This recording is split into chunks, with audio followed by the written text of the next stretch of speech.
PS న్యూస్కి స్వాగతం. ప్రజాసేవ మా లక్ష్యం. నేను మీ ఎల్పిఎస్. అవినీతి అధికారులకు లేదా ఆరోపణలు ఎదుర్కొంటున్న వారు ఎవరైనా సరే నిరూపణ జరిగితే తక్షణమే పూర్తిస్థాయి చర్యలు తీసుకోవటం ఆమె నైజం.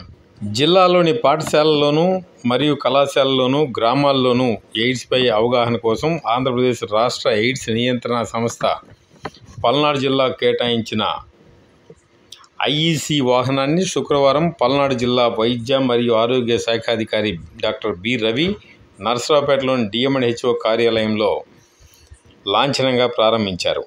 రానున్న స్థానిక సంస్థాగత ఎన్నికల్లో గెలిపే ధ్యేయంగా ప్రతి ఒక్క తెలుగుదేశం, జనసేన, బీజేపీ పార్టీ నాయకులు, కార్యకర్తలు పనిచేయాలని శుక్రవారం సత్తెనపల్లి నియోజకవర్గంలోని నెకరికల్లోని తెలుగుదేశం పార్టీ కార్యాలయంలో నెకరికల్లు మండల విస్తృత స్థాయి సమావేశంలో సత్తెనపల్లి శాసనసభ్యులు కన్నా లక్ష్మీనారాయణ ఆయా పార్టీ శ్రేణులను కోరారు. పల్నాడు జిల్లా పెదకూరపాడు నియోజకవర్గం మండల కేంద్రం అమరావతిలోని బుద్ధుని విగ్రహం ఆధునీకరణకు స్థానిక శాసనసభ్యులు భాష్యం ప్రవీణ్ చొరవ, కృషి వల్ల కూటమి ప్రభుత్వం 1,85,00,000 రూపాయల నిధులు మంజూరు చేసినట్లు భాష్యం ప్రవీణ్ తెలిపారు.